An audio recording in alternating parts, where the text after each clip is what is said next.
Oh, finally. Finally, it's happened. And I think to myself, what a wonderful world. It's finally happened, fellas.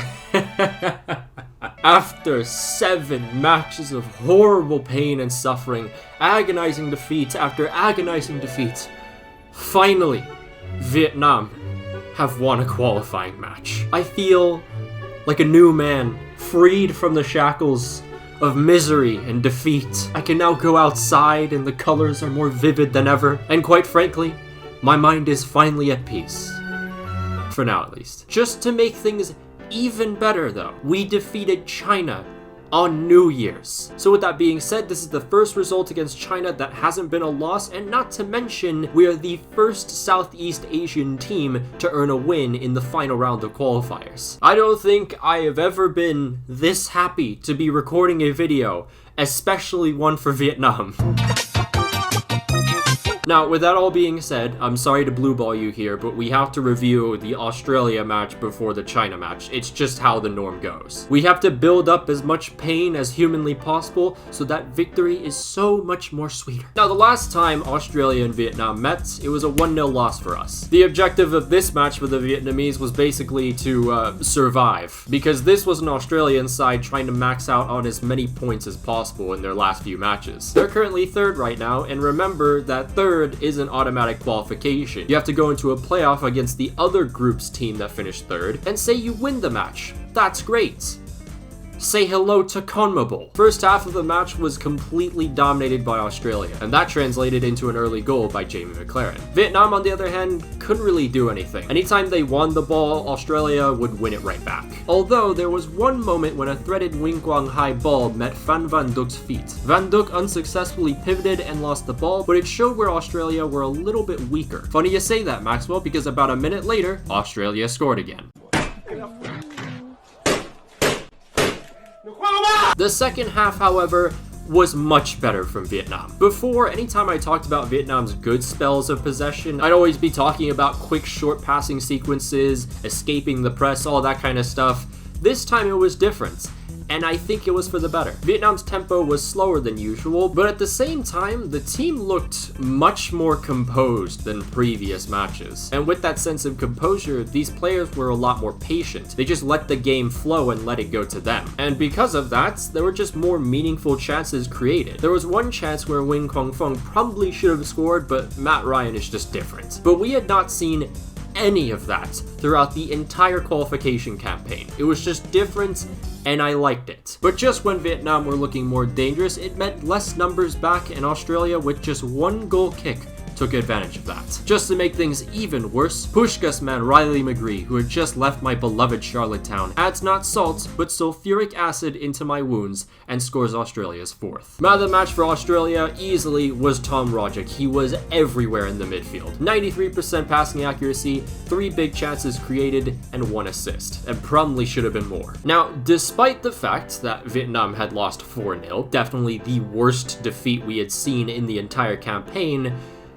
we weren't that bad. Attacking wise, like I said before, just looked much more promising. It was the best I had seen throughout the entire campaign so far. And another thing, you could feel that there was more passion in these players than the last few matches. And I think a good portion of that is thanks to the away support, because it was mental. In a sold out stadium, by the way, in Australia, I think it was Melbourne, I was hearing the Vietnamese fans over anything else. So if any of you who are there and are watching this right now, big ups. But even though we looked more promising, we still had 0 points. Now, China. Dating back to 1997, the Chinese have defeated Vietnam every single time. But hope was in the air in October. A much stronger Vietnamese side was up against a further declining People's Republic of Brazil. Hope died, however, when China scored twice in the second half thanks to mistakes in the back. But then, the Viet men charged back in the last 10 minutes, leveling the match through Ho Tan Tai and Nguyen Tien Linh. And just when the Vietnamese would make history and earn their very first points, Wu Lei happened. History had repeated itself. I've not forgotten that day when my heart was shattered into a million pieces by Chinese men and Brazilians with changed identities. And so we fast forward to Lunar New Year, the long-awaited revenge match. I had my doubts, and so did many others. You can't lose 7 games and then not retain the AFF championship and consider yourself a favorite against China. It's just not possible. But I also had belief. The citizenship merchants had frauded themselves to victory last time. I knew that wouldn't happen again. In just 9 minutes, Ho Tan Tai, having messed up in the AFF championship, did not hesitate to redeem himself. The entire stadium erupted, but the Viet men were not satisfied enough. 16 minutes played and Nguyen Tien Linh makes it 2, with new captain Do Hong Zung grabbing his 2nd assist of the match in just 16 minutes, mind you. By the way, Do Hong Zung was fantastic in this game. Park nailed the new captain selection here. But it's only been 16 minutes. What has happened to the social credit merchants? Simple. We exposed their fraudulence. Oh yeah, also, their performance resembled that of the Chinese Super League currently. There was a couple negatives to this match, that being misjudged headers and also clearances. We were pretty bad at that. But despite those negatives, the positives outweighed them by a ton. That attack was better than I had ever seen it before in a long time. Having watched the AFF Championship, seeing Vietnam play Cambodia, Malaysia, Laos, yes, I am saying it, their performance against China was better than those. And yes, Vietnam's ability to clear the ball wasn't that great, but it didn't matter because the defense was so solid tonight. Later in the second half, Vietnam called game with a blistering shot from Van Van Duk. Chance there to break forward. Van Duk with a shot, and it's in for 3! And that seals the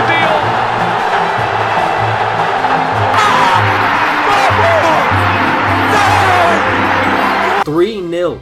Even I couldn't believe this. The citizenship merchants did get a consolation in the 90+7th minute. It sucks we didn't get the clean sheet, but god damn it, I don't give a f. We just want a qualifier. Like, put this into perspective. We have more points than Syria now, but we didn't just beat China. We destroyed them on Lunar New Year. It doesn't get better than this. Our next 2 matches are Oman and Japan. I have a little more hope against Oman, not much though. But honestly, at this point, I don't care. We've been eliminated already, we have nothing to lose, and we've won. I'm satisfied. Now, with this all being said, and I'm sorry that we have to kind of come back to earth for a minute or two, but we shouldn't let this win against a very terrible Chinese side. Chinese. One of those things being the V-League gets overlooked. And a little confession here, as an American who doesn't exactly know how to view V-League matches, I haven't seen a single one. But I remember an article that I read a couple days ago about the chicken and the egg. Without the egg, which is the domestic league, you can't have the chicken, which is the national team success. Another thing, there are media companies and European clubs that have done more for the development of football than the Vietnamese Football Federation. You also can't have national team success if you don't have a proper foundation. I'm still learning a lot about the game in this country because, you know, I still have a lot to catch up with, so if I've missed anything, definitely just leave it down below. But for now, it's Lunar New Year. Let's just f***ing party.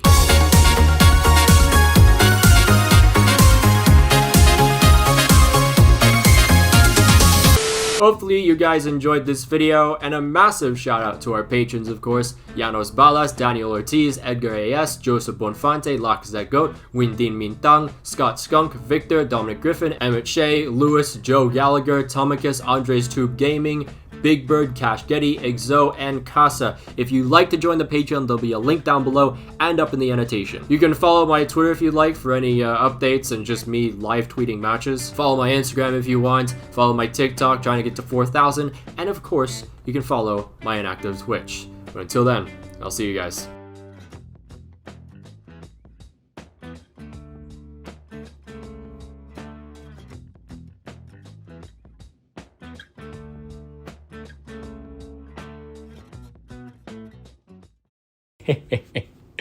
Shoo.